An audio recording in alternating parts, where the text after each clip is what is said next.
This podcast is not here to inspire you. It's here to make you think. You'll probably get uncomfortable, and that is the point. Because real growth starts when comfort ends. And if you want to lead, influence, or build anything with real sustainable impact, you can't afford to keep your head in the sand. I'm Elizabeth, your host, and this is What's Actually Happening, the truths behind human behavior, power, and leadership that you can't unsee once you hear them. Let's get into it. Would you build your career with a Mac OS from 1996? Or contact your friends with an old IBM? Maybe run a company on a Commodore 64? No, that would be both frustrating and ridiculous. You wouldn't trust it with your calendar, let alone your decisions, your team, your growth, strategy, or even your personal details. So why is it that you are running yourself on the equivalent? By this point, you have likely upgraded almost everything around you. The tools, the tech, communication tips, mindset, but the internal system driving all of it, the one making calls about risk and conflict, power and decisions before your thinking even catches up, has not been touched. And no, you didn't miss anything. No one told you it needed updating. So this is no longer a discipline issue. It is an operating system problem. Your internal operating system is your brain and body, also known as your nervous system, which is the buzzword for 2026. And why it's important is because this is what it's responsible for and what your nervous system actually controls.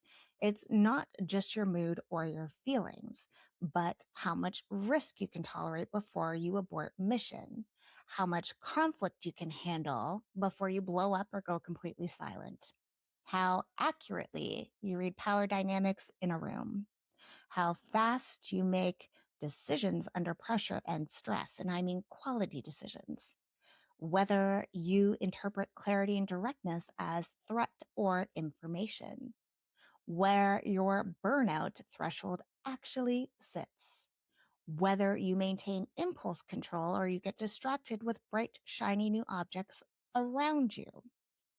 That is not a wellness conversation, but the architecture of your personal reactions and your leadership. And if you haven't updated it, it's running the same old code, one you likely learned when you were 5 years old, under these new conditions, making decisions before your brain actually decides anything. Now, for protection, the internal operating system has an alarm. Every single one does. And some alarms are more sensitive than others. That is not a weakness or a shameful truth. It's data, your mechanical spec, if you will. Because by that logic, a sensitive alarm is not broken. It just needs recalibration. Think of a smoke detector calibrated so sensitively it goes off whenever you make toast. That doesn't mean your kitchen is on fire. It just means the sensitivity dial needs adjusting, or it's going to continue to be wildly annoying every time it goes off. Your nervous system works the exact same way. The alarm fires any situation or action that feels like a threat subconsciously. Yes, that even includes saying no to something. Your body is going to respond in one or many of these feelings. Your chest would tighten like something is sitting on it. Your jaw locks until your molars back here feel fused together. Shoulders are up at your ears before you've even consciously registered anything. Your stomach contracts like someone's about to punch you. Your skin feels like it's crawling on the inside. Your hands clench. Your body is already moving before the mind has decided. And most people do one of three things when that happens, when they want to mitigate that feeling in their body. They override it. They panic because of it, or they rationalize around it and wonder why they fired off that reactive email, why they blow up because someone didn't like their post, but they were fine when they were dealing with a data breach, when they start strong and burn out at the exact same point every single time. It happened in the body first. The body picked up the pen, the brain wrote the story after. This part is important. This is not a trust every feeling you have. Your body is intelligent, but it is predictive, which means it's not always accurate because prediction carries bias. And much of what you've been doing is overriding the signal so consistently that the wires have now become crossed. Redirect a stream, it will carve a new path in the earth. That's why rest feels dangerous for some, but restorative for others. Why stillness and quiet feels like a 5-alarm fire instead of relief. Why you can hold it together through a crisis and then fall apart when everything is finally fine. The system, your nervous system, got wired in conditions where stopping and assessing meant danger. So it never learned that safety was actually safe and how it felt. The brain and body's whole job is to keep you safe or help you survive. To do that, it constantly detects threats and it tries to save energy by predicting. It scans for patterns that match something from before and flags them as threats before checking whether the present situation actually warrants it. The signal is real. The interpretation is not always correct. That's like losing your shit when your kid's not listening, but really they didn't hear you, but you lost it because it mimicked a situation from your childhood when you were constantly not listened to. So the goal is not to suppress it, not to surrender to it, but to read it accurately. Start becoming aware. There are 5 steps. And if you listen to the trigger episode last time, you will recognize some of the steps. The difference here is the context. Then we are recovering from a trigger. Here we are learning to read it before it takes over your reactions and the room. So let's think of an example. Say you had to say no or you had to relinquish control on something. Think of a scenario. And what we're going to do at first is detect.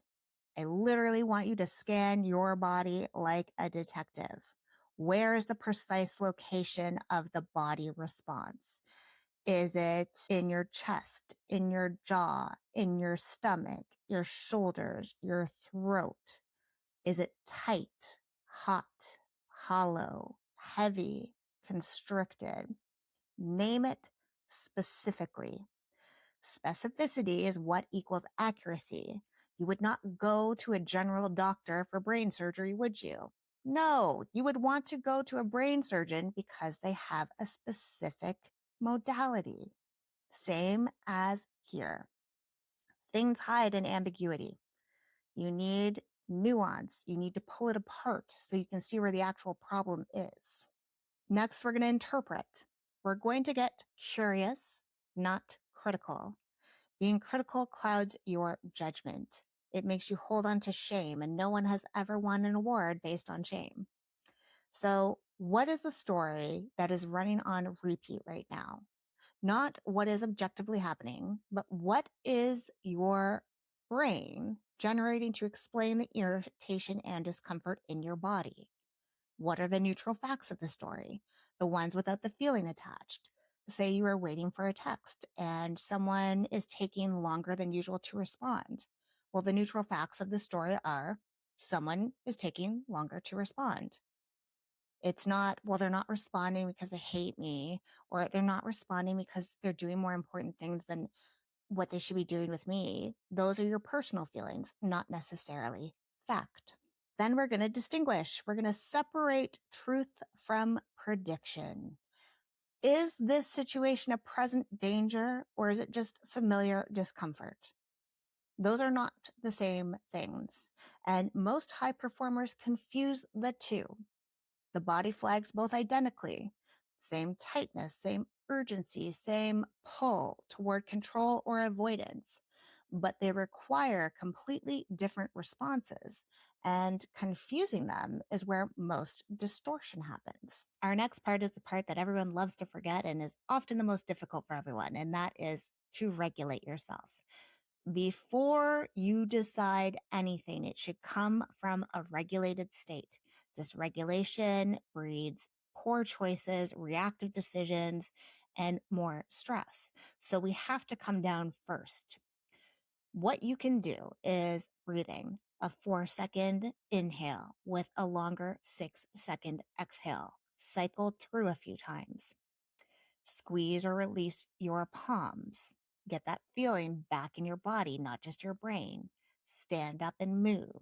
You are creating enough space between the alarm signal and the response to make a choice rather than run your outdated patterns or unwanted reactions. And we end with decide. Now, from here, not your trigger or your old story, but your regulated state.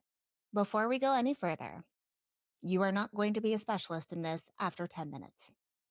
I don't care how much of an overachiever you are, how much you fix things, or how much control you exert. It's not going to happen. This took me over a decade of living it before I could name and map it. What you will have after this is a map that you didn't have before, and a map I did not have for 10 years. It won't take you as long to learn it because there's protocols in place, but awareness is where it starts. So here's the question worth sitting with. Has your internal operating system been updated recently? Or are you still running calls about risk, power, conflict, and personal decisions from a code that was written in conditions that no longer exist? Like when you were 5.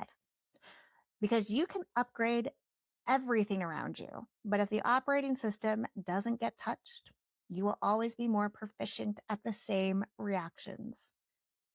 You will just have better equipment. Body intelligence is the update that nobody handed you. Doesn't make you calmer, it makes you more accurate. And accuracy under pressure, well, that's not a wellness outcome. That's effective and efficient power. And that's a wrap. See, that wasn't so bad, was it? Uncomfortable? Sure. But necessary. Because change doesn't happen from hopes and wishes, as nice as that would be. Come back for more truths you didn't want to hear, but will definitely think about later. Because this is what's actually happening. I'll see you on the next one.